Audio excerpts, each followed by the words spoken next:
कैसे हो? आपका स्वागत है त्रिपान स्टडी सेंटर में। आज जो हम करने जा रहे हैं बीए फर्स्ट ईयर सेमेस्टर प्रथम पंजाब यूनिवर्सिटी।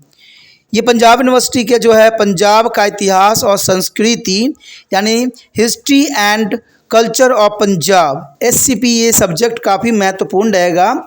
इसमें आज जो हम करेंगे सिकंदर के आक्रमण पर पंजाब की राजनीतिक स्थिति।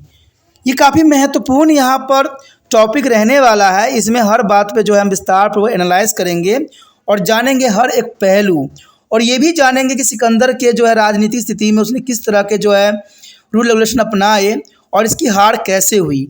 तो ये चैप्टर काफ़ी महत्वपूर्ण रहने वाला है SCP विद्यार्थियों के लिए। अब देखते हैं हमारा आज टॉपिक क्या है। 6वीं शताब्दी ईसा पूर्व को भारत इतिहास का बहुत महत्वपूर्ण काल माना जाता है, क्योंकि इस समय देश के राजनीतिक वातावरण में कई परिवर्तन दिखाई देने शुरू हो गए थे। सिकंदर के भारत पर आक्रमण के समय भारत राजनीतिक खंडों में बटा हुआ था और भारत में राजनीतिक एकता की कमी थी। भारत में कई छोटे छोटे राज्य, राजतंत्र और कबीले गणतंत्र थे जो अपनी ईर्ष्या और दोष के कारण लड़ते झगड़ते रहते थे। इसलिए यह सिकंदर के खिलाफ संयुक्त मोर्चा तैयार करने योग्य ही नहीं थी। सिकंदर ने इस राजाओं की आपसी दुश्मनी का फायदा उठाया और इसे कहीं भी सामूहिक विद्रोह का सामना नहीं करना पड़ा। यहाँ पर जो हम कर रहे हैं पंजाब का इतिहास और संस्कृति, BA फर्स्ट ईयर सेमेस्टर प्रथम पंजाब यूनिवर्सिटी के विद्यार्थियों के लिए जिन्होंने SCP लिया है, और हमारे समक्ष जो यहाँ पर चैप्टर आया है सिकंदर के आक्रमण पर पंजाब की राजनीतिक स्थिति। इसके अंतर्गत जो हम आज कर रहे हैं सिकंदर के आक्रमण के समय राजनीतिक स्थिति किस प्रकार की थी और सिकंदर का जो है किस प्रकार यहाँ पर स्वागत हुआ और किस प्रकार जो है इसने अपना राज्य स्थापित करने में महत्वपूर्ण योगदान दिया। तो चलिए देखते हैं सिकंदर के आक्रमण के समय राजनीतिक स्थिति।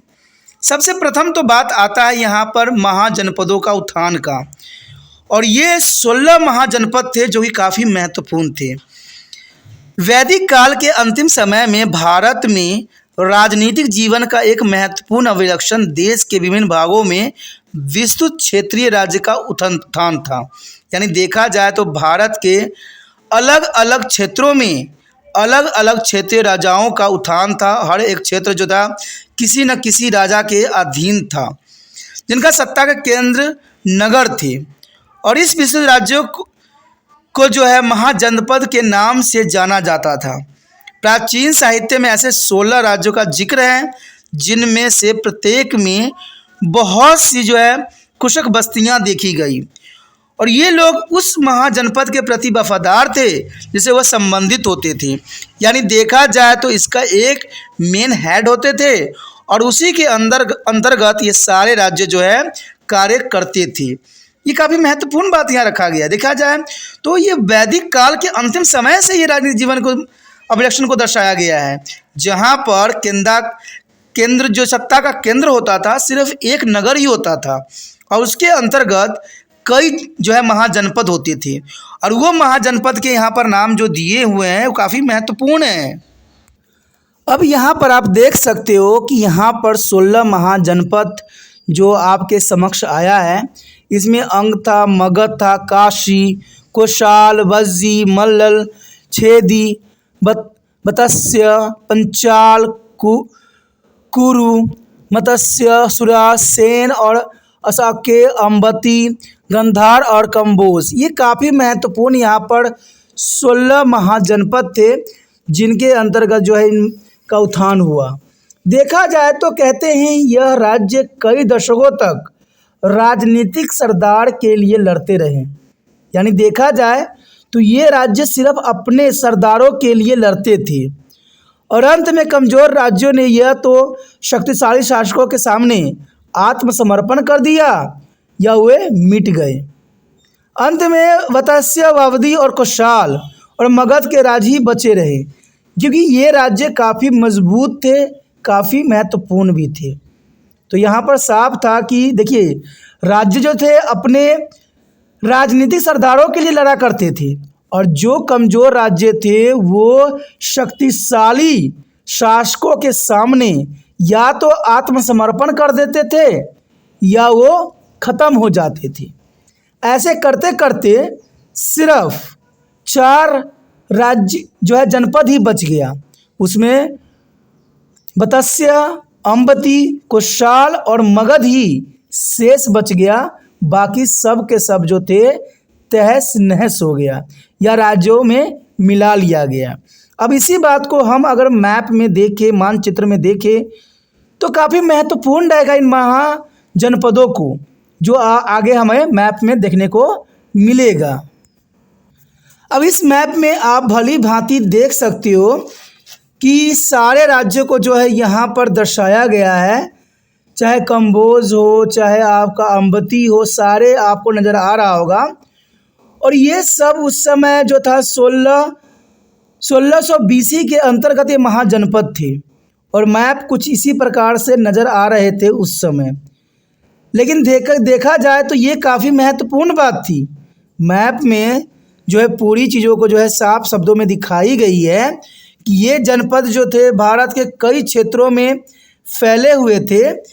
इवन कि देखा जाए तो पंजाब के क्षेत्र में भी आपको नज़र आ रहा होगा और कुछ जो है पाकिस्तान में भी नज़र आ रहा होगा। तो ये 16 महाजनपद उस समय बहुत ही महत्वपूर्ण थे और राजनीतिक दृष्टि से भी उनका एक अलग ही महत्व था। अब चलिए देखते हैं कुछ राज्यों की क्या विशेषता थी, कुछ महाजनपदों की क्या विशेषता थी। तो विशेषताओं को भी जानना काफ़ी महत्वपूर्ण रहता है। यहाँ पर सब प्रथम आता है मत्स्य। मत्स्य काफ़ी महत्वपूर्ण जनपद था। मत्स्य राज्य यमुना दरिया के किनारे पर स्थित था। ये मत्स्य जो था यमुना दरिया के किनारे पर स्थित था ये, और इसकी राजधानी कौशाम्बी, जिसको आधुनिक इलाहाबाद के नज़दीक स्थित है। तो मत्स्य उस समय काफ़ी महत्वपूर्ण था और इसकी राजधानी कौशाम्बी, जो कि आज आधुनिक समय में हम इलाहाबाद के नाम से जानते हैं। उसके पश्चात आता है अम्बती। कहते हैं अम्बती का तदस्त में आधुनिक मध्य प्रदेश के स्थापित किया जाता है। यानी अवंती जो थी आधुनिक मध्य प्रदेश है, जिसकी कहते हैं क्षेत्रीय रूप में यह एक विशाल राज्य था और इसकी राजधानी उज्जैन थी और इस पर मगध के शासकों ने कब्जा कर लिया था। तो ये काफ़ी महत्वपूर्ण राज्य था इसमें महाजनपदों के अंतर्गत। उसके पश्चात कुशाल आता है। कुशाल ये एक राज्य आधुनिक अवध के अनुरूप था और इसकी राजधानी अयोध्या थी। राजा प्रसेनजीत इस राज्य का शासक हुआ करता था और वो बहुत ही पढ़ा लिखा था और उसके शिक्षा तक्षशिला में भी प्राप्त की थी। उसकी बहन का विवाह मगध नरेश बिंबुसार से हुआ था। तो आप समझ सकते हो कि यहाँ पर रिश्ते की जो दौर है वो क्रम पकड़ रही है। उसके पश्चात मगध की बात करें तो मगध उत्तर भारत में अत्यधिक शक्तिशाली और खुशहाल राज्य था और इसके वास्तविक स्थापक बिंदुसार और अजातशत्रु थे और इस राज्य की राजधानी राजगृह थी। तो समझ गए होंगे मगध काफ़ी महत्वपूर्ण था और काफ़ी शक्तिशाली होने के साथ साथ खुशहाल राज्य भी थी और इसके वास्तविक जो है स्थापक बिंदुसार को माना जाता है और अजातशत्रु को माना जाता है और राज्य राजधानी राजगृह थी। तो ये भी काफ़ी महत्वपूर्ण बात आता है और काफ़ी ज़रूरी है।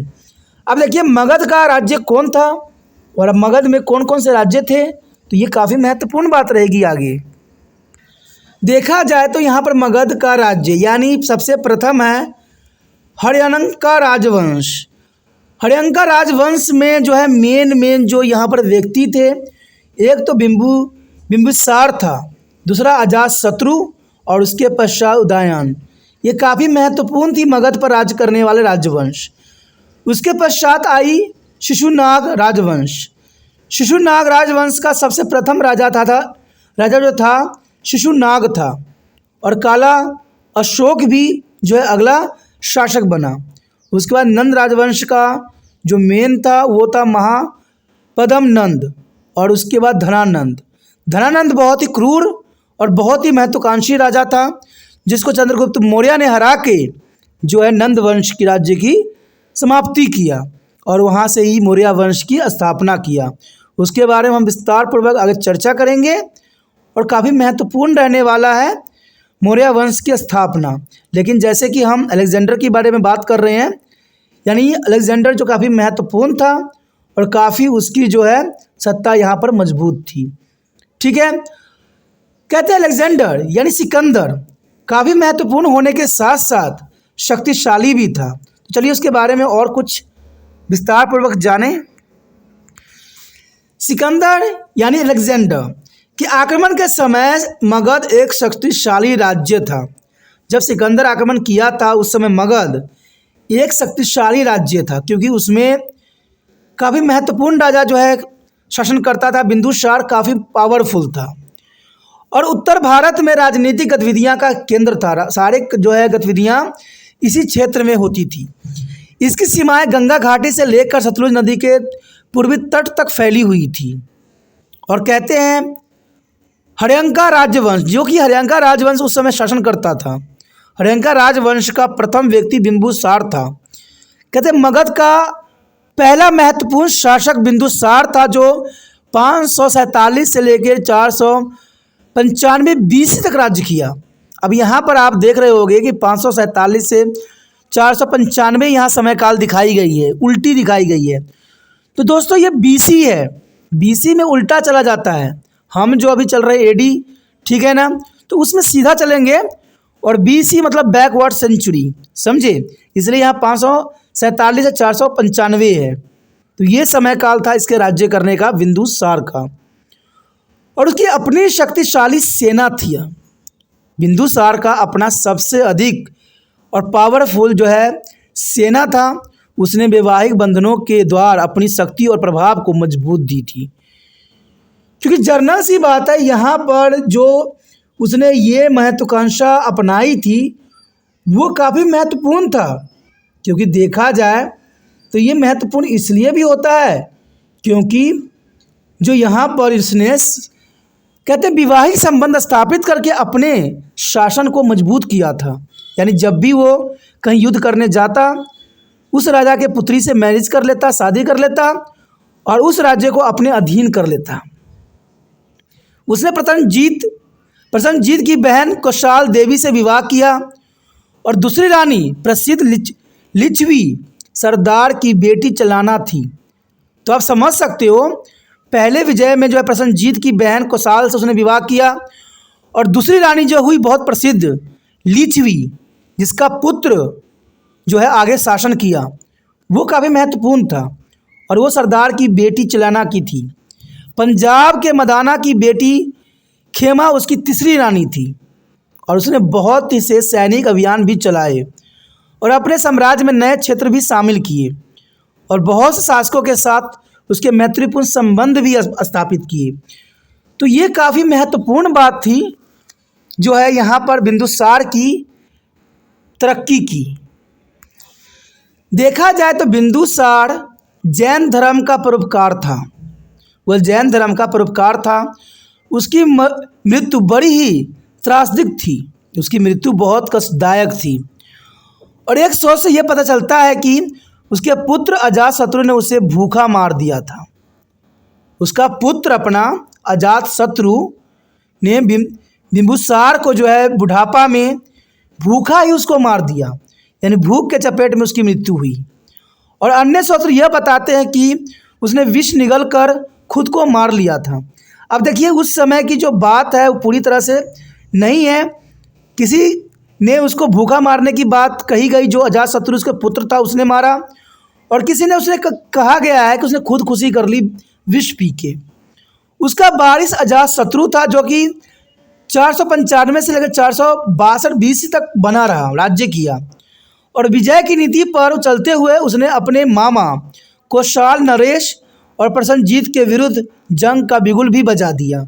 यानी जिससे पहले बिंदुसार ने विवाहित संबंध स्थापित किया था, अजातशत्रु ने उसके लिए जो है जंग का एक बिगुल बजा दिया और वह 36 राजाओं के शासकों को जीतने में सफल रहा। यानी देखा जाए तो अजातशत्रु ने 36 राज्य को जो है अपने राज्य में लाने में सफल रहा और उसने बौद्ध धर्म अपना लिया। देखिए उसका पिता जो था बिंदुसार जैन धर्म को जो है मानता था, लेकिन बाद में जो है यहाँ पर अजातशत्रु ने बौद्ध धर्म को अपना लिया और अजातशत्रु के बाद उसका पुत्र उदयन सिंहासन पर बैठा। और कहते हैं शिशुनाग राजवंश, उसके बाद जो है शिशुनाग राजवंश की स्थापना हुआ। कारण क्या था? क्योंकि अजातशत्रु के उसका पुत्र उदयन सिंहासन पर बैठने के बाद वो नहीं कर सका जो उसका पिता या उसके दादा ने किया था, इसलिए शिशुनाग राजवंश की स्थापना हुई। उसने जो है उदयसिंह को हराकर अपनी राज्य की जो है आगे बढ़ाया।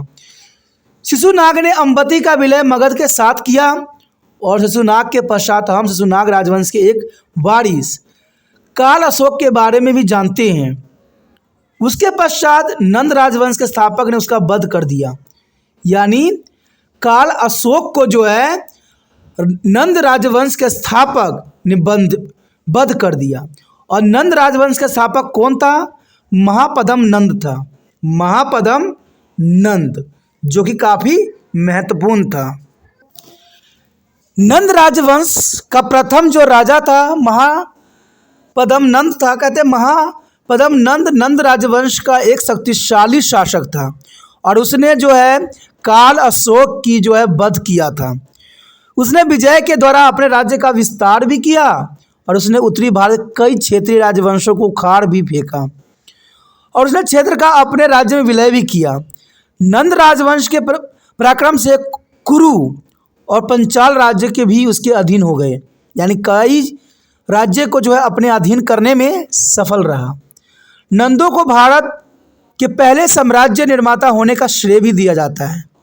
पहले साम्राज्य निर्माता होने का श्रेय नंद को ही जाता है और उसके पास अत्यधिक संपत्ति और विशाल सेना थी। नंद राजवंश की महानता और विशालता की पुष्टि बहुत सी नारी लेखक ने भी की है, जो सिकंदर महान के आक्रमण से भारत में आए थे। कहते हैं सिकंदर के आक्रमण के समय नंद राजवंश का राजा धनानंद यहाँ शासन कर रहा था। यानी जब सिकंदर यानी अलेक्जेंडर भारत में आया था तो उस समय धनानंद शासन कर रहा था और उसकी राजधानी पाटलिपुत्र, जो कि वर्तमान में पटना के नाम से जाना जाता है। पाटलिपुत्र का पुराना नाम जो है आधुनिक नाम पटना है और पटना का जो है पुरातन नाम पाटलिपुत्र है। तो ये 2 नंबर में कभी कोई क्वेश्चन आ जाते हैं, यानी यहाँ पर 2 नंबर नहीं होगा दोस्तों, 1 नंबर में आता है। ग्रीक लेखकों ने लिखा है कि उसकी सेना में 80,000 घोड़े और 2 लाख पैदल सैनिक और कहते हैं 8,000 रथ थे और देखा जाए तो 6,000 हाथी थे। तो ये काफ़ी महत्वपूर्ण बात है यहाँ पर। और इस तरह हम कह सकते हैं कि उसकी सेना समूचे बड़ी शक्तिशाली थी। धनानंद देखा जाए तो काफ़ी चतुर और बहुत कपटी व्यक्ति था और कहते हैं इसका शासन बहुत ही लोगों के लिए जो है सरदर्द था। नंद साम्राज्य और सिकंदर की सेना का आमना सामना नहीं हो पाया था और इसका कारण यह था कि सिकंदर ने उस समय अपना सैन्य अभियान पंजाब में ही रोक दिया था, क्योंकि उसकी सेना ने नंद राज्य की विशाल और मजबूत सेना में भिड़ने से इनकार कर दिया, क्योंकि उसके पास बहुत बड़ी सेना थी और ये बात सिकंदर के सेना यानी अलेक्जेंडर की सेना जानती थी कि उससे युद्ध करने का मतलब है मुंह का खाना। इसलिए उसके जो सेनाओं ने उसे भिड़ने से पहले ही इनकार कर दिया। सिकंदर के युद्ध अभियान को आगे बढ़ाने के खिलाफ विद्रोह भी कर दिया गया, यानी सिकंदर के सेना ने ही उसको विरोध कर दिया कि हम जो है नंद के साम्राज्य से 2-4 हाथ नहीं कर सकते। और इस वजह से सिकंदर को व्यास नदी किनारे ही वापस लौटना पड़ गया था, जो काफ़ी महत्वपूर्ण था। उसके पश्चात आता है उत्तरी पश्चिमी भारत के राज्य। कहते हैं जबकि राजतंत्रीय राज्य गंगा के उपज मैदानी केंद्र थे, जो गंगा थी उपजाऊ मैदान थे, और पंजाब और सिंध के समृद्ध भारत में उत्तर पश्चिमी भाग में और गंगाई राज्य के परिधियों में हिमालय से कम उपजाऊ निचली पहाड़ी में बहुत से क्षेत्रीय गणतंत्र मौजूद थे। देखा जाए तो गणतंत्री सरकार का केंद्रीय विलक्षण यह था कि जनजाति प्रतिनिधि और परिवारों के मुखिया राजधानी की सार्वजनिक सभा में बैठते थे और उस समय ही काफ़ी महत्वपूर्ण थी कि जनजाति प्रतिनिधि और परिवार का मुखिया जो होता था राजधानी की सार्वजनिक सभा में बैठते थे और जनजाति सभा की प्रधान नागी प्रधानियों में एक करता था जिसे राजा या सेनापति कहा जाता था। यानी राजा जो होता था मेन प्रधान नागी होता था और सभी फैसलों को वहाँ लेता था। जनजातीय राज्य के प्रमुख कार्यकारी का पद वंशागत नहीं था और वह एक राजा न होकर सरदार ही अधिकारी होता था। यानी वो राजा नहीं होता था, एक सरदार का अधिकार होता था। सभी महत्वपूर्ण मसले सभा के सामने रखे जाते थे और वहीं पे फैसला होता था और सदस्य की सर्वसम्मति के बिना कोई निर्णय नहीं ली जाती। जब तक सभी सदस्यों की सहमति नहीं होती थी कोई भी निर्णय लेना संभव नहीं था, क्योंकि सभी की सहमति से ही निर्णय ली जाती थी।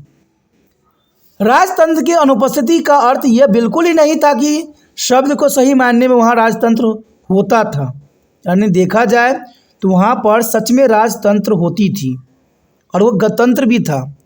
सभा के सदस्य बहुधा क्षेत्रीय जातियों से संबंधित होते थे और राजकुलीन परिवारों के ज्येष्ठ सदस्य सभा का मूल होता था। यानी जो बुजुर्ग होता था वो सभा का मूल्य होता था और गणतंत्र क्षेत्र अपने पर कार्यपालिका और विधान के द्वारा सख्त नियंत्रण रखते थे। तो ये काफ़ी महत्वपूर्ण बात यहाँ पर आता है। इस क्षेत्र के कुछ संपन्न और तथा वैभवशाली राजा इस प्रकार थे। सबसे प्रथम जो था तक्षशिला का राज्य। तक्षशिला का राज्य सिंधु और झेलम के मध्यवर्ती प्रदेश में स्थित था और इसका शासक अंबी अपने पड़ोसी राजा पोरस का शत्रु था। सिकंदर के सिंधु पार करने से पहले ही अंबी ने उसे पोरस के विरुद्ध युद्ध में उसका साथ देने का प्रस्ताव भेज दिया था। यानी कहते अपने आपस में ये लोग लड़ रहे थे। अंबी ने पहले ही उस जो है सिकंदर को मैसेज कर दिया कि आप हमारे साथ मिल जाइए और हम जो है पोरस को बहुत आसानी से हरा सकते हैं।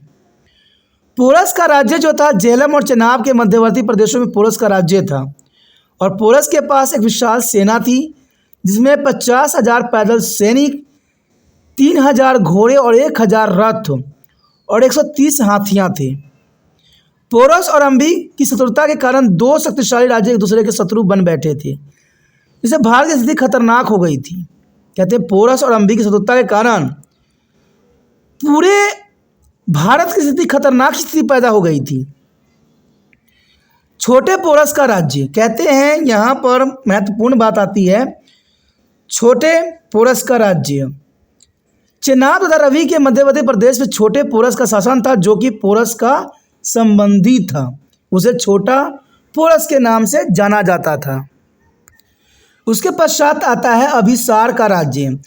कहते हैं अभिसार का राज्य पोरस के राज्य के बगल में ही स्थित था और वर्तमान कश्मीर के पुंछ एवं नौशहरा प्रांत अभिसार के राज्य में शामिल थे। पोरस व अभिसार करीबी काफ़ी मित्र थे, काफ़ी अच्छे इनके संबंध थे। कहते रवि से पूर्व शासन करने वाले स्वतंत्र कबीले थे। रवि से पूर्व शासन करने वाले कबीले हुआ करते थे। रवि से दूर पूर्व कई स्वतंत्र कबीले का शासन था। रवि नदी, देखा जाए यहाँ रावी लिखा हुआ है, बट ये रवि नदी से दूर कई स्वतंत्र कबीलों का शासन था और कठोई या कथाई इस कबीले के सरदार थे। कोठाई या कथाई इस कबीले के मुख्य सरदार थे। उनकी राजधानी संगला थी, जो कि अब पंजाब के गुरदासपुर शहर में है। देखा जाए तो संगाल आज के समय में गुरदासपुर शहर के नाम से जाना जाता है। सिकंदर के साथ उनकी लड़ाई के कुछ समय पहले अन्य गणराज्यों के साथ मिलकर उन्होंने राजा पोरस और अभिसार के राज्य को हराया भी था। यानी देखा जाए तो पहले ही पोरस और अभिसार के ऊपर अटैक हो चुका था और उसको हराया जा चुका था, यानी पोरस से पहले ही। उसके पश्चात हमारे समक्ष आता है दक्षिण पंजाब के गणतंत्रवादी कबीले। दक्षिण पंजाब के गणतंत्रवादी कबीले, दक्षिण पश्चिम पंजाब में कई शक्तिशाली कबीले थे और इनमें से जो है मुख्य कबीले सिबू, क्षुद्रक और मलाई थे। मलाई कबीले के लोग क्षुद्र तथा वीर थे। उन्होंने सुल्तान के आसपास के इलाकों पर कब्जा भी कर लिया था और इस कबीले के पास विशाल सेना भी थी। इसमें 1 लाख के करीब सैनिक थे और उसके बीच मैत्रीपूर्ण संबंध भी स्थापित थे। तो आप समझ गए होंगे, ये गणतंत्रवादी कबीले थे और उनके पास अपना सब कुछ हुआ करता था। और देखा जाए तो शिबू सिंधु क्षेत्र के प्रमुख आदिवासी जनजातियों में से एक थे। जो शिबू था वो आदिवासी जनजाति में से एक था और सिकंदर के आक्रमण के समय उसके पास 40,000 पैदल सैनिक थे। और यान के अनुसार मलाई सिकंदर के खिलाफ क्षुद्रकों के साथ गठबंधन करने के लिए सहमत थे, लेकिन सिकंदर इतनी तेज़ी से आगे बढ़ा कि दोनों को नाकाम कर दिया। यानी देखा जाए तो सिकंदर यहाँ पर काफ़ी महत्वपूर्ण योगदान दिया आगे बढ़ने के लिए और बहुत ही आसानी से इन क्षेत्रों पर जो है अपना कब्जा स्थापित कर लिया। उसके पश्चात आता है घाटी के निचले भागों के कबीले। अब घाटी के निचले भागों की क्या स्थिति थी अलेक्जेंडर सिकंदर के समय? सिंधु घाटी के निचले भागों में भी छोटे राज्यों पर कबीलों का अधिकार था और यह कबीले वीर तथा साहसी थे और इनमें मुख्य कबीले मैसिकानाई और अबतोस्ताइन थे। सिकंदर की वापसी पर इन कबीलों ने उसके साथ कड़ा मुकाबला किया। अबतोस्तानी राज्य में सिकंदर का विरोध करने के लिए 8,000 पैदल सैनिक और 6,000 घुड़सवारों और 500 रथों का इकट्ठा किया गया था और 3 सेनापति को भी चुना गया था। हालांकि उन्होंने बुजुर्गों की सलाह के बाद उसके आगे झुकने का फैसला ही किया। बुजुर्गों ने यही सलाह दिया कि जो है अलेक्जेंडर से लड़ना सही नहीं है, तो सभी जो है उसी के सलाह मशवरा का जो है बुजुर्गों का सलाह मशवरा का जो है अनुसरण किया। मैसिकानाई आधुनिक सिंध के एक बड़े हिस्से पर शासन करते थे। उनकी राजधानी की पहचान सुकोर जिले में अल्लोर से की गई थी और सिकंदर के साथ आए ग्रीक लेखकों ने लिखा है कि मैसिकानो नागरिक मिलकर भोजन करते थे, सोने और चांदी का कोई उपयोग नहीं करते थे और दासों के नियुक्त नहीं करते थे। वह निजी संपत्ति भी नहीं रखते थे। यानी देखा जाए तो मैसिकानाई नागरिक जो थे एक तरह से देखा जाए तो कबीलाई जीवन जीते थे।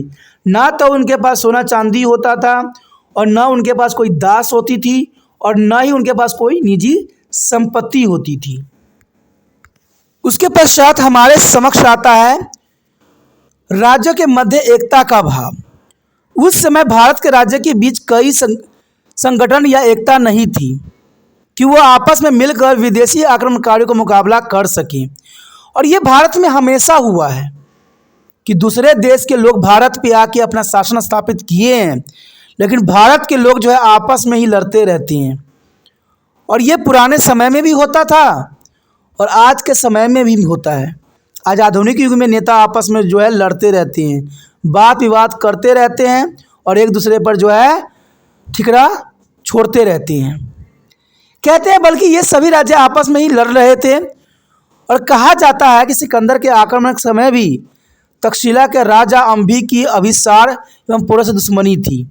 और ये बात सच है। सिकंदर के आक्रमण के समय भी तक्षशिला के राजा अंबी का जो था अभिसार और पुरस से सबसे बड़ी दुश्मनी थी। तभी अंबी ने सिकंदर के आगमन से पहले ही उसको जो है पता लग गया था और उसने पहले ही मैसेज भेज दिया कि आप हमारे साथ आइए और पोरस को हराइए। पोरस एक स्वाभिमानी एवं शक्तिशाली राजा था और वह आक्रमण करने और दुश्मन का अंतिम समय तक पीछा करने में विश्वास रखता था। क्षुद्रक एवं मलाई हमेशा आशंकित रहते थे कि वह उन पर आक्रमण न कर देंगे। इसी तरह सिंधु राज्य के मैसिकानाई की पड़ोसी राज्य सबों से दुश्मनी थी और सिकंदर ने इस राजाओं की आपसी दुश्मनी का फ़ायदा उठाया।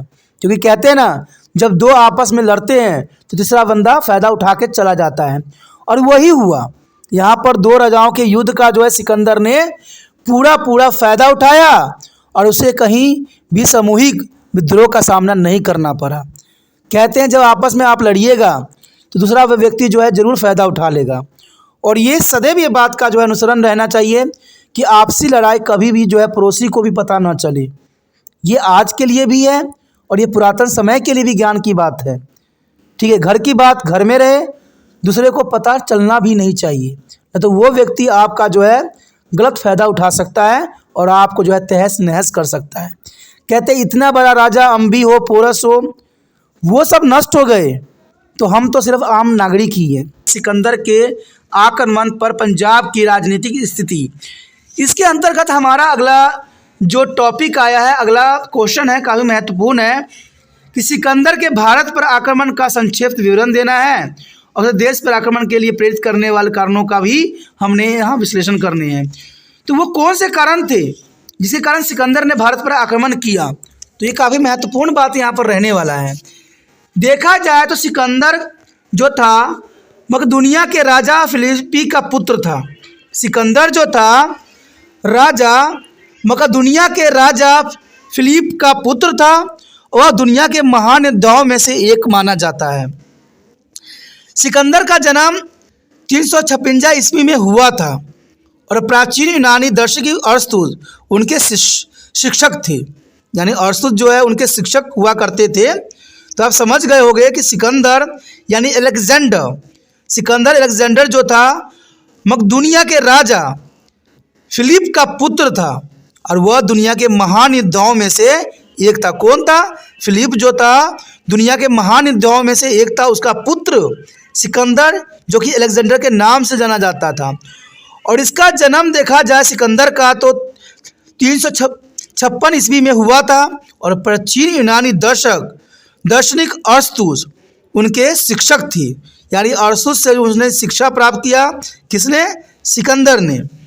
सिकंदर शायद दुनिया के पहले ऐसे शासक थे जो विश्व विजय की आकांक्षा रखते थे, यानी सिकंदर पूरे विश्व को जीतने चला था और 20 वर्ष की उम्र में उसने राज्य कार्यभार भी संभाल लिया था। 20 वर्ष की उम्र में कार्यभार संभाल लिया था और बहुत ही संक्षिप्त काल में यूनानी शक्तियों के चकबंदी भी कर दी।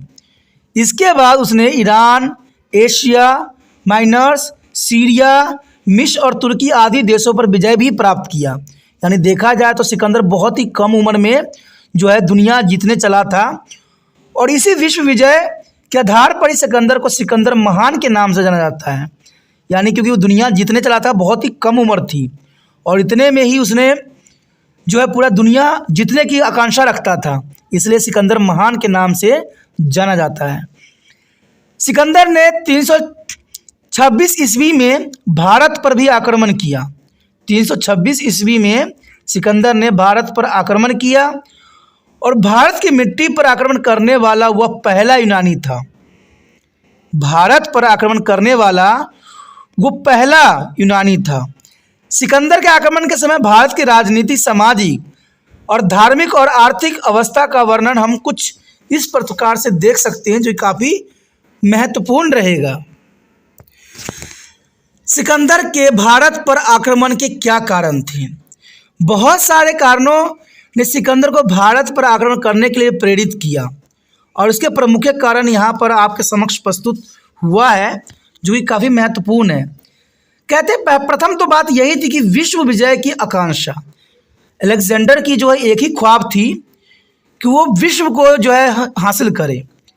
सिकंदर ने अपनी विश्व विजय की आकांक्षा पूरी करने के लिए 326 ईस्वी पूर्व में भारत पर आक्रमण किया और बचपन से ही विश्व की जीतने का उसका सपना था। बचपन से उसके मन में जीतने की जो आकांक्षा थी वो खत्म नहीं हुआ। राज्य का शासन संभालने के 2 वर्षों में ही सिकंदर ने यूनानी शक्ति की चकबंदी कर दी। यानी राज्य का शासन संभालने के 2 वर्षों में ही उसने यूनानी शक्ति का जो है चकबंदी कर दी। उसने लक्ष्य पर चलते हुए सिकंदर ने ईरान, एशिया माइनर, सीरिया, मिस्र को तुर्की जैसे देशों पर बहुत ही आसानी से विजय हासिल कर लिया और यह भी उसके जीवन का एक लक्ष्य थी कि वह भारत पर विजय प्राप्त करके दुनिया का एक महान विजेता बन जाए। देखा जाए तो भारत की संपत्ति, यानी भारत की संपत्ति भी उसको आक्रमण करने के लिए प्रेरित किया। सिकंदर ने भारत की अपार धन की संपत्ति के बारे में सुना था और वह सब कुछ प्राप्त करने की लालसा उसमें उत्पन्न हुई और इसकी पूर्ति के लिए सिकंदर हर समय भारत पर हमला करने के मौके की तलाश में था और यह मौका सिकंदर को तब मिला जब भारत की राजनीतिक स्थिति अस्त व्यस्त थी और यहाँ के शासक आपसी ईर्ष्या और दोष के कारण आपस में ही लड़ते झगड़ते थे। और इस तरह भारत के वैभव और धन दौलत को प्राप्त करने की लालसा में सिकंदर ने भारत पर 326 ईसा पूर्व में आक्रमण किया। और ये वो समय काल था जब सिकंदर ने भारत पर आक्रमण किया। और ये समय बहुत ही महत्वपूर्ण थी क्योंकि अम्भी और पोरस के बीच आपस में लड़ाई चल रही थी और इसका फायदा सिकंदर उठाने से चूकना नहीं चाहता था। उसके पश्चात आता है हमारे समक्ष भारत की कमज़ोर राजनीतिक स्थिति। कहते हैं भारत की कमज़ोर राजनीतिक स्थिति ने सिकंदर को भारत पर हमला करने के लिए प्रेरित भी किया। और भारत उस समय छोटे छोटे राजतंत्र में बटा हुआ था जो आपस में लड़ते झगड़ते थे। और उस समय भारत में न ही राजनीतिक एकता थी और न ही बाहरी हमलों को रोकने वाली केंद्रीय शक्ति थी। इसलिए कमजोर राजनीतिक व्यवस्था का फायदा उठाते हुए सिकंदर ने भारत पर हमला किया, क्योंकि सिकंदर समझ गया था कि भारत पे शासन करना बहुत ही आसान है। और आज के समय के राजनीतिक नेता भी यही समझते हैं कि भारत पर शासन करना बहुत ही आसान है। और भारत की कमजोरियों को ये नेता लोग समझते हैं कि लोग भारत के फ्री की चीज़ों पर बहुत ही ललायत होते हैं। और इसका फ़ायदा आज राजनीतिक नेता भी खूब उठा रहे हैं। और उस समय राज्य के लालच दिया जाता था। कहते हैं उनके प्रधानमंत्री, उनके मंत्री लोगों को राज्य देने की लालच दी जाती थी और वो जाके अपने सारी खुफिया बातें अपने दुश्मनों को बता देते थे। और आज भी ऐसा ही हो रहा है कि लोगों के लालच दे के उनकी कीमती वोट लोग बहुत ही आसानी से राजनीतिक नेता प्राप्त कर लेती हैं। और यही कमजोरी का फ़ायदा उस समय अलेक्जेंडर ने उठाया था और आज के समय बड़े बड़े नेता लोग उठा रहे हैं। देखा जाए तो ये काफ़ी महत्वपूर्ण बात आती है कि उस समय भारत में न ही राजनीतिक एकता थी और न ही बाहरी हमले को रोकने की केंद्रीय शक्ति थी। इसलिए कमज़ोर राजनीतिक व्यवस्था का फ़ायदा उठाते हुए सिकंदर ने भारत पर हमला करने में सक्षम हुआ। एशिया की युद्ध सफलता देखा जाए तो ये काफ़ी महत्वपूर्ण बात यहाँ आती है। यूनान ने अपना राज्य स्थापित करने के पश्चात सिकंदर ने एशिया में भारी युद्ध लड़े और शीघ्र ही सफलता हासिल भी किया। उसने ईरान, एशिया माइनर्स, सीरिया और मिस्र की तुर्की जैसे देशों पर विजय भी प्राप्त कर चुका था। और इन्हीं सफलताओं को प्रेरित होकर सिकंदर ने भारत पर आक्रमण, विजय प्राप्त करने और अपनी शक्ति का प्रतिष्ठा को बढ़ाने का फैसला किया और भारत पर उसने आक्रमण किया। उसके पश्चात आता है भारतीय शासकों द्वारा आक्रमण करने का प्रोत्साहन। देखिए ये काफ़ी महत्वपूर्ण पॉइंट है यहाँ पर। कहते हैं भारतीय शासकों के आपसी ईर्ष्या दोष के कारण कई राजाओं ने सिकंदर को आक्रमण करने के लिए प्रोत्साहित भी किया और इसमें सबसे प्रथम अम्भी ही था। कहते हैं तक्षशिला का राजा अम्भी पोरस को अपना शत्रु समझता था, इसलिए सिकंदर का मुकाबला करने के बजाय उसने सिकंदर का स्वागत कीमती उपहारों और भेंटों से किया और इससे सिकंदर को बढ़ावा भी मिला और वह भारत की ओर चल भी पड़ा। यानी अम्भी ने अपने दुश्मन पोरस को हराने के लिए सिकंदर को उपहार भेजा, उसको स्वागत किया और जिस कारण से पोरस को हराने के में उसको सफलता भी मिली। कहते सिकंदर के लिए शानदार मौका था और उसको ऐसा मौका कभी मिल ही नहीं सकता था, क्योंकि अपने कहते हैं घर के बंदे अपने ही लोगों की यहाँ पर चुगली कर रहे थे और उनकी शक्तियों के बारे में बता रहे थे। तो देखिए सिकंदर जो कि बाहर देश से यूनानी से आ रखा था, भारत को कितनी आसानी से भारत के राजाओं को हरा दिया। ये बहुत बड़ी बात आती है, हमारी देश की गलत राजनीतियों की तरफ ये इशारा करती है, प्रकाश डालती है। आगे जो हमारे समक्ष आया है उत्तर पश्चिमी भागों में लापरवाही। देखिए उत्तर पश्चिमी जो भाग था वो काफ़ी महत्वपूर्ण था और ये बात सब जानते थे, सिर्फ भारत के शासक नहीं जानते थे कि भारतीय शासकों ने उत्तर पश्चिमी भागों को अनदेखा कर दिया और यह घाटियाँ भारत को एशिया के कई भागों से जोड़ती थी और भारत को जीतने का एक आसान रास्ता था अलेक्जेंडर के लिए।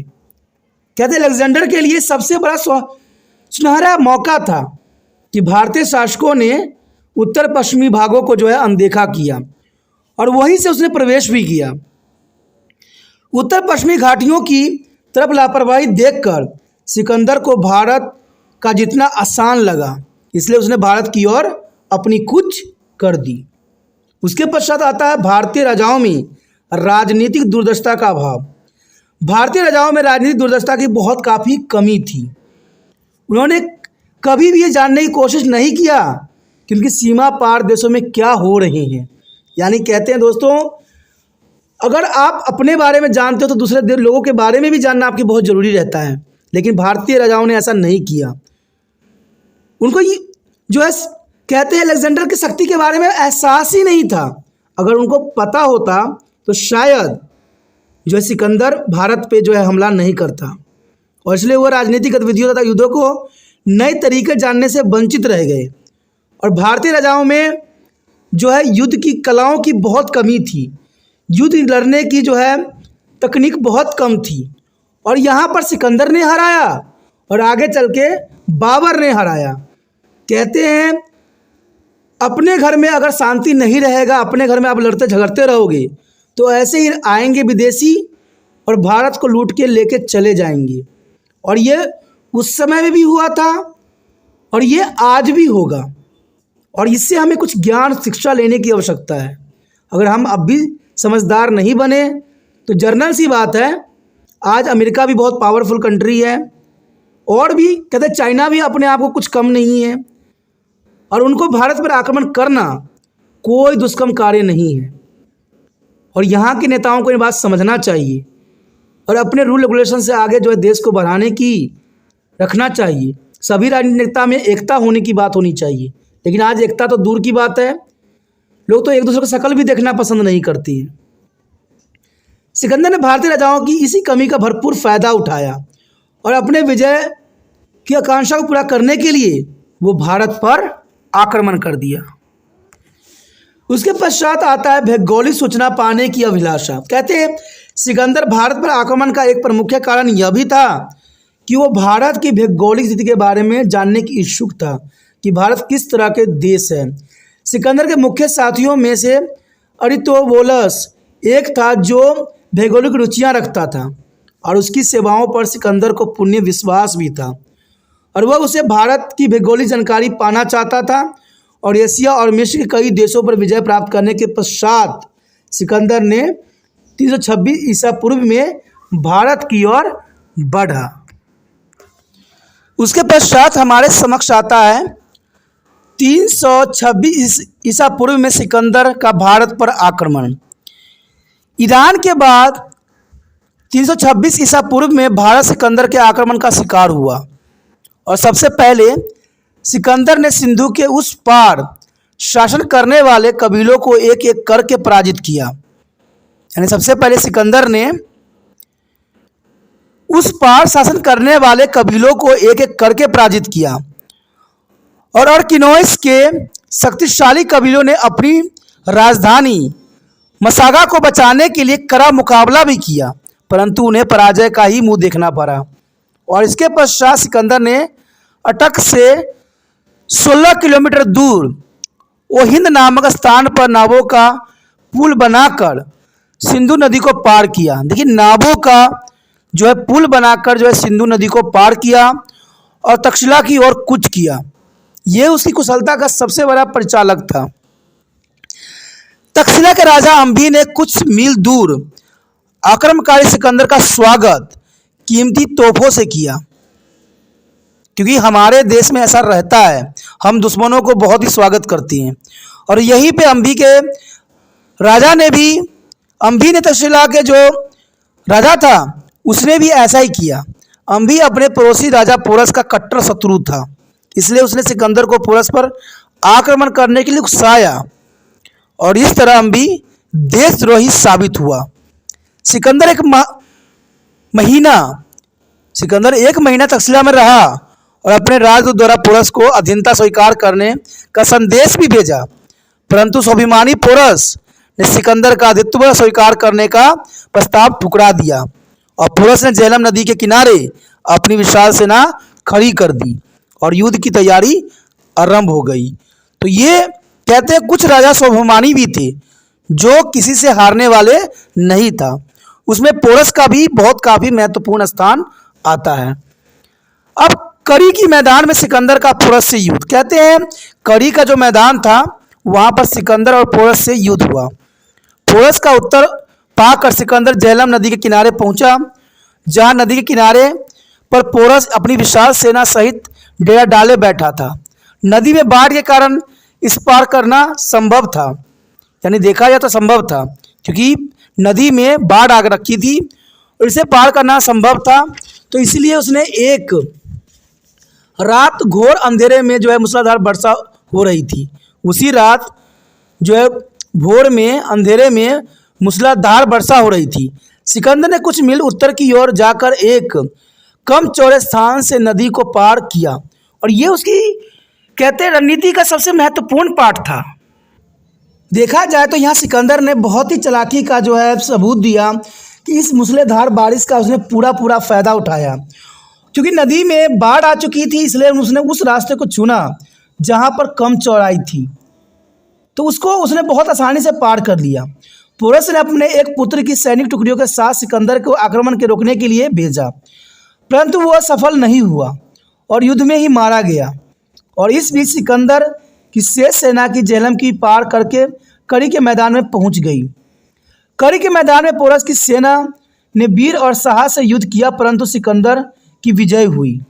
कहते हैं बहुत पोरस की सेना ने लड़ाई किया, लेकिन सिकंदर की विजय हुई।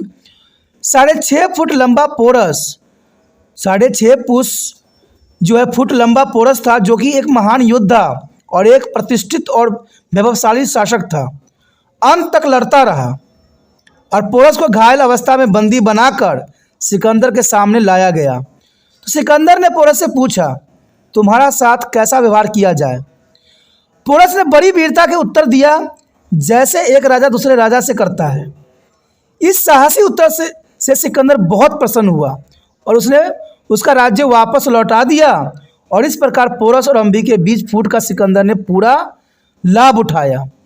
अपनी विजय के उपलब्ध में सिकंदर ने 2 नए नगर भी बसाए उस समय। उसमें से एक युद्ध में मारने वाले घोड़े की स्मृति में बसाया, जिसका नाम जो है बुसेलफाला था, और दूसरा नगर जो उसने नाम दिया वो निकाय रखा, यानी उसका जो घोड़ा जो था बहुत प्रिय था और उसको जो है इस युद्ध में मारा गया, इसलिए उसने बुसेलफाला जो है घोड़े के नाम से एक नगर बसाया, और दूसरा जो है उसने निकाय नगर को जो है बसाया, जो काफ़ी महत्वपूर्ण था। सिकंदर का ब्यास नदी की ओर बढ़ना। जब पोरस से युद्ध के बाद सिकंदर ने आगे कूच किया और वह चेनाब नदी पार करके छोटे पोरस के राज्य में पहुंचा। सिकंदर का मुकाबला करने के बजाय छोटा पोरस अपना राज्य छोड़कर भाग खड़ा हुआ। अब सिकंदर ने नवी नदी पार भी की और वहां उसका मुकाबला संगाल के कठोई नामक शक्तिशाली कबीले से हुआ, परंतु सिकंदर ने उन्हें पराजित कर संगाल पर अपना अधिकार भी कर लिया, और सिकंदर की कठोई कबीले पर विजय के परिणाम स्वरूप आसपास के कबीलों के शासकों ने उसके आगे घुटने टेक दिए। अब सिकंदर ने अपनी सेना के साथ व्यास नदी की ओर कूच किया और वह गंगा घाटी की ओर बढ़ना चाहता था, परंतु उसके सैनिक ने और आगे बढ़ने से इनकार कर दिया। इसके 3 कारण थे और ये काफ़ी महत्वपूर्ण 3 कारण थे। इसका पहला कारण तो यही था कि उसके सैनिक युद्ध करते करते थक चुके थे और कुछ बीमार भी हो गए थे, क्योंकि इतना भयंकर युद्ध करना आम बात नहीं थी, और सारे सैनिक थक चुके थे और कई तो बीमार भी हो गए। उन्हें युद्ध लड़ने और अधिक प्रदेश जीतने में कोई रुचि नहीं रही। परंतु मुख्य कारण यह था कि जब उन्हें मगध के राजा नंद की शक्ति और वीरता के बारे में मालूम हुआ तो थोड़ा वो भयभीत हो गए। कारण सबसे बड़ा ये था कि नंद का राजा जो था उस समय बहुत शक्तिशाली और वैभव था। उन्हें सिकंदर को आगे बढ़ने की प्रार्थना अस्वीकार कर दी और उन्हें आगे बढ़ने से इनकार कर दिया। कहते हैं पूर्वी भारत को जीतने का सपना अधूरा लेकर ही सिकंदर वापस जाना पड़ा और व्यास नदी किनारे अपने पूर्वी क्षेत्र के हदों पर सिकंदर ने 12 पूजा स्थल बनवाए, परंतु अब उनमें से एक भी नहीं पाया जाता, सब के सब जो है नष्ट हो गए। सिकंदर की वापसी। कहते सिकंदर अपनी देश वापस के लिए झेलम नदी के किनारे पहुंचा और इस काम के लिए सिकंदर ने 200 छोटी बड़ी नौकाएं बनवाई और यूनानी सेनाएं सिंधु नदी की ओर बढ़ने लगी। लेकिन उनकी आपसी यात्रा इतनी सहज न थी। सिकंदर को सीवी, मलाई, क्षुद्रक और मैसलाई जैसे कबीलों से युद्ध करना पड़ा। सिकंदर ने उन्हें हराकर उनके दुर्ग पर कब्जा भी कर लिया और असल में पूरी निचली सिकंदर कब्जा करने में सफल हो गया, यानी निचली घाटी को सिकंदर ने कब्जा करने में सफल भी हो गया, जो काफ़ी महत्वपूर्ण था। सिंधु नदी के किनारे पहुंचने पर सिकंदर ने अपनी सेना के 2 भागों में बांट दिया। उसने अपनी सेना के एक भाग को नौकस के नेतृत्व में जल मार्ग में भेज दिया और स्वयं दूसरे भाग को थल मार्ग से लेकर बलूचिस्तान होते हुए बेबीलोन पहुंच गया। परंतु कहते हैं 323 ईस्वी पूर्व में बेबीलोन में ही ज्वार यानी बुखार से उसकी मृत्यु हो गई। अब मृत्यु के समय उसकी उम्र सिर्फ 33 वर्ष थी। यानी देखा जाए तो सिकंदर द्वारा किए गए प्रशासन प्रबंधन देखिए किस तरह से था। सिकंदर की मृत्यु तो जो था एक असाम मृत्यु थी, क्योंकि ये कहते हैं ज्वार के कारण उसकी मृत्यु हुई थी। उसके पश्चात है सिकंदर द्वारा किए गए शासन प्रबंधन। सिकंदर के अपने विजय प्रदेशों के 3 भागों में बांटा था। एक गंधार था, एक सिंध थे, एक पंजाब था। गंधार और सिंध प्रदेशों में सिकंदर ने यूनानी शासक नियुक्त किए और जेलम और ब्यास का मध्यवर्ती प्रदेश पोरस को सौंप दिया। जो मध्यवर्ती प्रदेश था उसने पोरस को सौंप दिया और बड़े बड़े नगरों में सिकंदर ने यूनानी सैनिकों की टुकड़ियां तैनात कर दी। और सिकंदर के मृत्यु के 2 वर्ष पश्चात ही भारत में यूनानी शासन के सभी चिन्ह मिट गए। अगला टॉपिक जो आया है काफ़ी महत्वपूर्ण है, सिकंदर की जीत तथा भारतीयों की हार के कारण। देखिए सिकंदर की जीत किन कारणों से हुई और भारतीय राजाओं की हार का क्या कारण था, तो ये काफ़ी महत्वपूर्ण टॉपिक यहाँ पर रहने वाला है। अगर हम सिकंदर की जीत की और भारतीय राजाओं की हार की एनालाइज करें तो हमें सबसे प्रथम राजनीतिक एकता की कमी नज़र आती है। और ये सबसे महत्वपूर्ण बात थी कि भारतीय राजाओं में राजनीतिक एकता की कमी थी। कहते हैं कोई भी शासक हो, कहते हैं आपसी मनमुटाव चलती ही रहती है, लेकिन जब देश पर सवाल उठता है तो हर एक पार्टी को, हर एक राजा को एक हो जाना चाहिए और अपने दुश्मनों को डट के मुकाबला करना चाहिए। कहते हैं आज भारत भी इन्हीं दुष्कर्म चक्रों से जूझ रहा है, जहाँ पर बड़े बड़े लोग जो होते हैं, बड़े बड़े मंत्री लोग आपस में ही लड़ झगड़ रहे होते हैं और सांप्रदायिक दंगा फसाद मारकाट ऐसी समस्याओं को जन्म दे रही हैं। तो कहते हैं जब आपस में आप लड़िएगा झगड़िएगा तो जर्नल सी बात है दूसरा व्यक्ति बहुत आसानी से भारत का फ़ायदा उठा ले जाएगा। अब देखिए इसका सबसे बड़ा सबूत यहाँ पर आया है कि जब सभी पार्टियों ने मिलके भारत जो नाम है इंडिया बनाया, एक पार्टी बनाया, दूसरे नेता ने क्या किया, भारत का नाम ही चेंज करने पर अतालू हो गए। तो ये क्या है? ये ईर्ष्या की भावना है। कहते हैं हमें कुछ भी करने का पूरा स्वतंत्रता है, हम नाम रख रहे हैं तो इसमें कौन सी बुराई है, कुछ भी नाम रख के। लेकिन ये कौन सा रूल है कि आप भारत का नाम ही चेंज करने पर आप अतुल हो जाओ। ये तो ईर्ष्या की भावना हुई और ये ईर्ष्या की भावना आज हमारे राजनीतिक में भी देखने को मिलता है। कहते हैं इतने बुद्धिजीवी हैं, इतने महान महान कार्य किए हैं और कोई व्यक्ति छोटा कार्य कर जाए और वो देश के लिए सही ना हो तो वह सब कहते हैं कैसे का वैसा ही रह जाता है फिर, क्योंकि एक इंसान की गलती उसको ले डुबोता है, चाहे वो जितना मर्जी महानता का काम क्यों ना किया हो।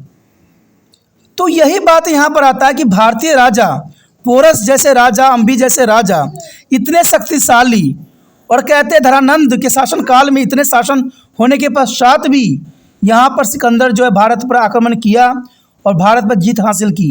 ये बहुत बड़ी बात है। कहते हैं जहाँ पर 80-80 लाख और 80-80 हज़ार सैनिक हो, हाथी घोड़े हों, वहाँ पर दूसरे राज्यों को आना और आसानी से सफलता प्राप्त कर लेना बहुत ही एक अजीब बातों की तरफ इशारा करता है। और यही नहीं, इन्होंने इनसे भी नहीं सीखा, कहते हैं अलेक्जेंडर से भी नहीं सीखा। जब बाबर भारत में आक्रमण किया तो उस समय भी ये दशा उसी तरह थी जैसे जो है यहाँ पर सिकंदर को मिली। उस समय भी राजा जो है बाबर को निमंत्रण भेजा, और आपको पता है पानीपत की युद्ध जो थी वो काफ़ी महत्वपूर्ण थी।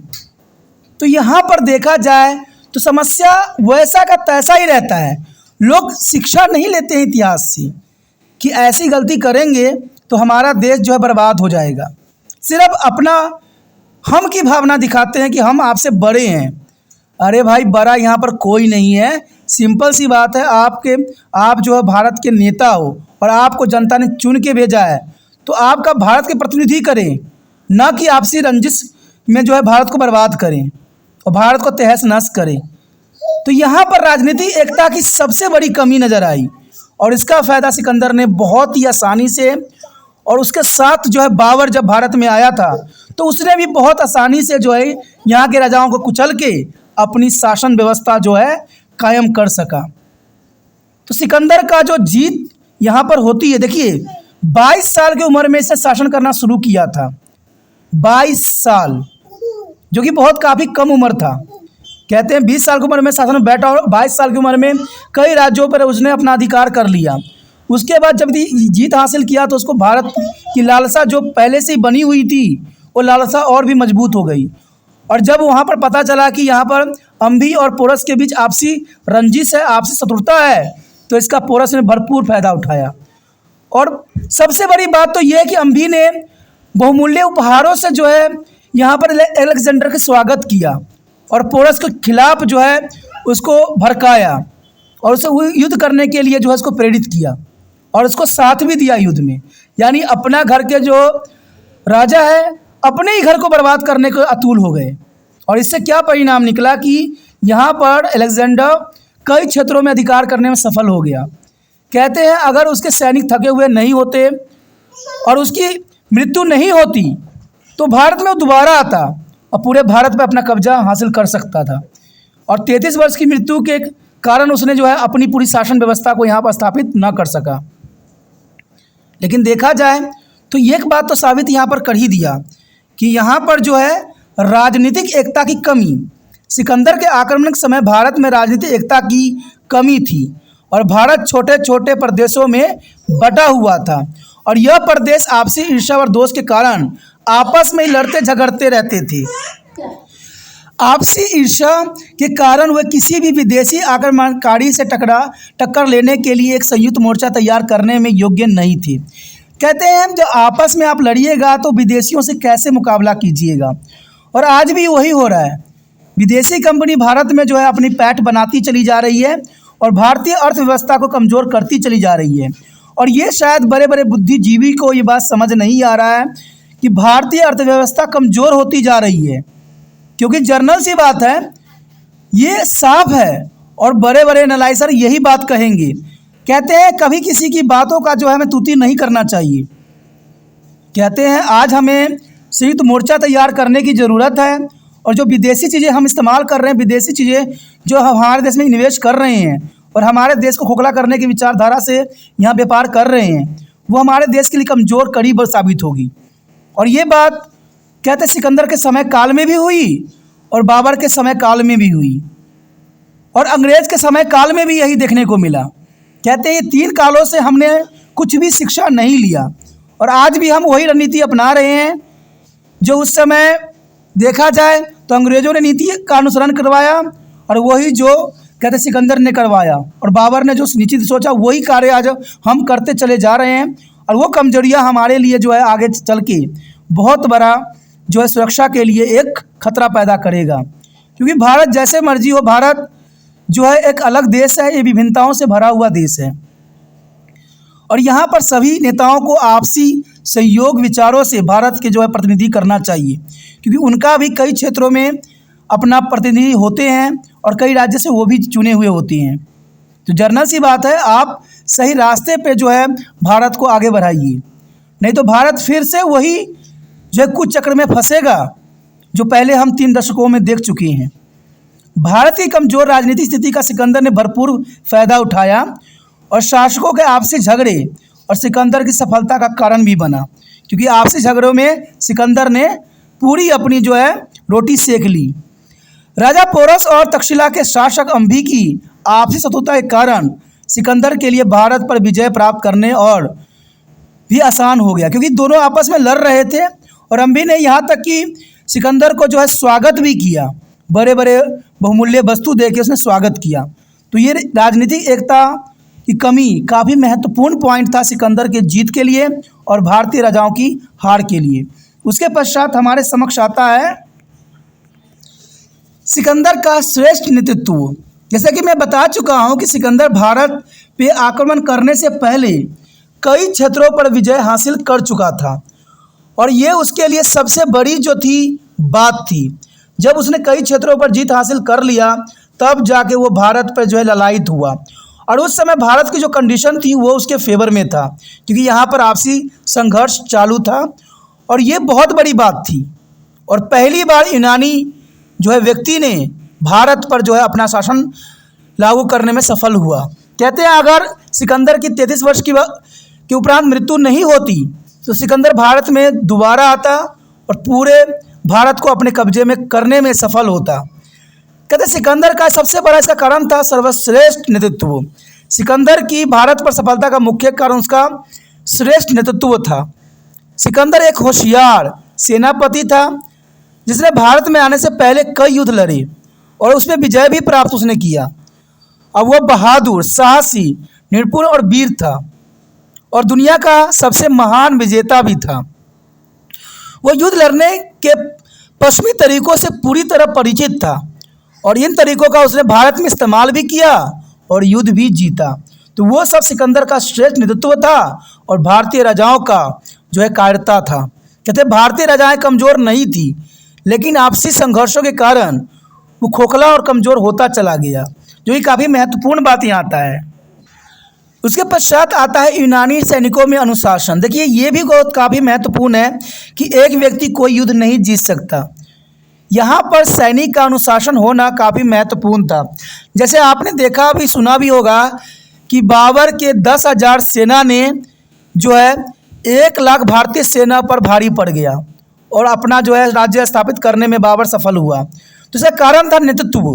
कहते हैं सैनिक का अनुशासन में रहना काफ़ी महत्वपूर्ण होता है और यही बात यूनानी सैनिकों में देखा गया। यूनानी सैनिकों में अनुशासन की बहुत भरमार थी। सिकंदर के भारत पर विजय का एक और कारण यूनानी सैनिकों में अनुशासन का होना था और वो भारतीय सैनिकों के मुकाबले युद्ध में ज़्यादा निपुण थे और बहुत काफ़ी साहसी थी। उसके पश्चात आता है उत्तर पश्चिम प्रदेशों के कबीलों और राजतंत्रों में एकता न होना।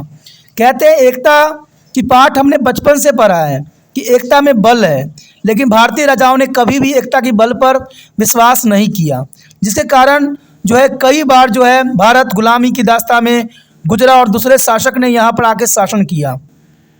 कहते हैं उत्तर पश्चिमी भारत की सीमाओं पर स्थित कबीले और राजतंत्रों में एकता न होने के कारण सिकंदर भारतीयों के जीतने में सफल रहा, यानी भारतवासियों को जो है हराने में सफल रहा और ये उसकी सबसे बड़ी जो है नीति का एक मुख्य पाठ था। उसके पश्चात हमारे समक्ष आता है अम्बी और राजा पोरस की आपसी शत्रुता, जो कि मैं कई बार बता चुका हूँ कि अम्बी और राजा पोरस की आपसी शत्रुता ने जो है पोरस को जिताने में बहुत काफ़ी महत्वपूर्ण योगदान दिया। तक्षशिला के राजा अम्बी और पोरस की आपसी शत्रुता ने सिकंदर के लिए भारत पर विजय पाना बहुत ही सरल और आसान कर दिया। अम्बी ने पोरस को नीचा दिखाने के लिए सिकंदर को कीमती तोहफे भेजकर उसकी मदद की और अपनी सेनाएं भी उसके लिए भेजी, जो बहुत बड़ी बात थी। यानी अपने ही देश के व्यक्ति को हराने के लिए विदेशियों का सहारा लेना, ये अम्बी के लिए जो है देशद्रोही का जो है परिचालक बन गया, क्योंकि अपने देश का नमक खाते हुए उसने जो है पड़ोसी देशों के सैनिक की सहायता किया। ये बहुत बड़ी बात आती है इतिहास में। कहते हैं अम्बी देशद्रोही था और यही सिकंदर के सफलता का सबसे बड़ा कारण बना, क्योंकि जब अपने ही देश में देशद्रोही हों तो जो है बाहरी देशों से आए हुए व्यक्तियों को सफलता पाना बहुत ही आसान हो जाता है। सिकंदर का रात के समय झेलम नदी पार करना ये भी सफलता का सबसे बड़ा कारण था, क्योंकि जिस समय पोरस और देखा जाए सिकंदर में युद्ध छिड़ा, उस समय देखा जाए तो सिकंदर इस पार आना उसके लिए संभव नहीं था, क्योंकि उस समय बहुत मूसलाधार बारिश हो रही थी। एक रात जब मूसलाधार बारिश हो रही थी तो नदी में बाढ़ आ गई और उस समय सिकंदर ने अपनी बुद्धिमानी और साहस से रात के समय झेलम नदी पार करने का निर्णय लिया। और रात्रि के समय नदी पार करना कोई आसान कार्य नहीं होता है और यह सब बहुत मुश्किल था, परंतु सिकंदर ने बिना भयभीत हुए रात के अंधेरे में अपनी सेना के साथ कुछ मील पैदल जाकर जो है एक कम चौड़ी रास्ते से नदी को पार किया और इस तरह उसने पोरस जैसी शक्तिशाली राजा को हरा दिया। कहते हैं उस समय पोरस काफ़ी शक्तिशाली राजा था, उसके पास ऐसा कोई भी चीज़ की कमी नहीं थी जो सिकंदर के हराने के लिए जो कम रहे। सिकंदर को हराने के लिए उसके पास सब चीज़ की व्यवस्था थी, लेकिन कहते हैं ना कि जब अपने ही देश के लोग देशद्रोह बन जाए तो दुश्मनों को हराना बहुत ही मुश्किल पड़ जाता है और यही चीज़ इस इतिहास में भी हमें देखने को मिला। उसके पश्चात हमारे समक्ष आता है सिकंदर के विश्व विजय होने का प्रबल इच्छा। देखिए कहते हैं इंसान की इच्छा भी बहुत काफ़ी महत्वपूर्ण रखता है। अगर आप अपने मन में इच्छा रख चुके होंगे कि मुझे बीए क्लियर करना है तो वो आपकी इच्छा ही आपको विजय हासिल करवाएगा, लेकिन आप समय समय पर अपने आप को जो है इसमें कमज़ोर पाइएगा तो वो आपको असफलता की तरफ ले जाएगा। सिकंदर का कहते हैं बचपन से ही जो है भारत पर काफ़ी उसका मन था, भारत के देखने का मन था, उसको जानने का मन था और इसकी भौगोलिक स्थिति का जो है अध्ययन करने का मन था। सिकंदर के विश्व विजय की आकांक्षा पूरा करने का प्रबल इच्छा था और दृढ़ निश्चय उसकी सफलता के कारण बना और अपने विश्व विजय की आकांक्षाओं को पूरा करने के लिए वो हर प्रकार के मुश्किलों का सामना करने को तैयार था। देखिए जो बच्चे हमेशा अपने आप को आगे बढ़ाने के लिए जो है मुश्किलों का सामना करते हैं और मेहनत करते हैं वो कामयाबी भी यहाँ पर उनको कदम चूमती है। सिकंदर का भी जो दृढ़ इच्छा थी और इसके लिए वो हर कुछ करने को तैयार था, हर संभव कोशिश करने को तैयार था। इन्हीं कारणों से जो है सिकंदर को विजय हासिल हुई। इसलिए सभी बाधाओं और मुश्किलों का सामना करते हुए वो सफलतापूर्वक अपने शत्रुओं को पराजित करता रहा और ये काफ़ी महत्वपूर्ण बात थी। उसके पश्चात आता है हमारे समक्ष खराब मौसम भारतीय सैनिक के लिए रुकावट पैदा किया। भारी बारिश के कारण युद्ध भूमि पर जो है फिसलन हो गई, जैसे पोरस के धनुर्धारी भी जो है कुशलतापूर्वक न लड़ सके क्योंकि बारिश होने के कारण जो था ज़मीन गीली थी और ज़मीन गीले होने के कारण सभी सैनिक जो है आपस में टकरा रहे थे, जो कि बहुत काफ़ी जो है ख़राब मौसम के कारण जो है हारा। पोरस के रथ दलदल में फंस गया और इन्हीं कारणों से सिकंदर पोरस को पराजित करने में सफल रहा। अब देखिए यहाँ पर सिकंदर ने बहुत चापलूसी का जो है परिचालक दिया कि जब पोरस के रथ जो है दलदल में फंस गया तब जाके जो है उसने उस पर आक्रमण करके उसे हरा दिया। अब देखिए हमारे देश का एक परंपरा है कि जब दुश्मन जो हो कोई मुसीबत में हो उस समय हम उस पर वार नहीं करते हैं, जो हमने पहले ही पढ़ चुके हैं महाभारत के चैप्टर में कि जब वहाँ पर आपको पता है जब कर्ण का रथ फंस गया था तो अर्जुन ने उस पर बाण चलाने से साफ इनकार कर दिया था कि मैं उसको मार नहीं सकता। लेकिन जब कृष्ण ने बताया कि कर्ण जो है अपने हाथों में धनुष ले रखा है, दूसरे हाथ में बाण ले रखा है, तब जाके अर्जुन ने जो है उस पर बाण चलाई। यानी जो है निशस्त्र शत्रु पे जो है शस्त्र उठाना हमारे देश की परंपरा नहीं है, लेकिन यहाँ पर सिकंदर ने न कोई परंपरा का परवाह किया न जाना, क्योंकि वो यूनानी था और यूनानी तो सिर्फ जो है मौके का फ़ायदा उठाना जानता है। और यही काम यहाँ पर जो है सिकंदर महान ने किया कि पोरस के जब रथ दलदल में फंस गया तो उसने उस मौके का जो है भरपूर फ़ायदा उठाया और सिकंदर ने पोरस से बहुत आसानी से उसको हरा दिया। उसके पश्चात हमारे समक्ष आता है भारतीय सैनिक को युद्ध लड़ने के परंपरागत तरीके। भारतीय सैनिक को युद्ध लड़ने की जो टेक्निक थी परंपरागत थी, हथियारों को चलाना, तलवारों को चलाना। कहते हैं इससे जो है हम ऐसे यूनानी शत्रुओं को जो है हराना हमारे भारतीय वासियों के लिए संभव नहीं था। अगर वो परमाणु बम के बारे में सोचते हैं तो अगर हम यहाँ पर चाकू लेके चलते हैं तो संभव कहाँ से हो सकता है जीतना। तो देखा जाए तो उस समय यूनानी जो सैनिक थे हर शस्त्र उस्त्र से परिपूर्ण थे, लेकिन भारतीय सैनिक में जो था उनके पुराने परंपरा के तरीके थे। तो आप देखिए कैसे बात बन सकता था। भारतीयों ने युद्ध भूमि में परंपरा तरीकों का इस्तेमाल किया और भारतीय योद्धा रथों और हाथियों पर युद्ध लड़ने लग गए। जीत के उपलक्ष्य में तो यह सब ठीक था, परंतु पराजय के उपलक्ष्य में हाथियों ने जो है लाभ की बजाय हानि पहुंचाई। पोरस की सेना के हाथी यूनानी धनुधारियों में बांधों में जख्मी होकर इधर उधर भागने लगे और अपनी ही सेना को कुचलने लग गए। दूसरी तरफ यूनानी सैनिक युद्ध भूमि में तेज घोड़े पर बिना किसी रुकावट के भाग सकते थे। यूनानी सैनिक जो थे युद्ध भूमि में तेज घोड़े पर बिना किसी रुकावट के भाग सकते थे और भारतीय जो हाथी का उन्होंने प्रयोग किया वो हाथी जो है घायल होने के कारण इधर उधर तितर बितर हो गए और भागने लगे और भारतीय सैनिक को ही भी कुचलने लग गए। तो इस तरह से देखा जाए तो भारतीय सैनिक के जो युद्ध में परंपरागत तरीकों का प्रयोग करना उनको जो है हार का सबसे बड़ा कारण बना। उसके पश्चात आता है हमारे समक्ष सिकंदर की बुद्धिमानी और दूरदर्शिता।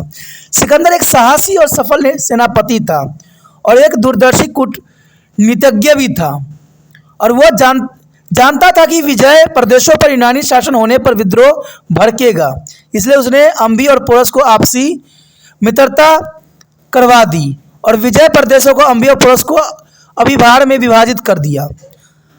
अपनी चालाकी और कूटनीति से सिकंदर ने उन्हें जीत भी लिया और इससे वो भारत में और प्रदेशों को जितना आसान हो गया।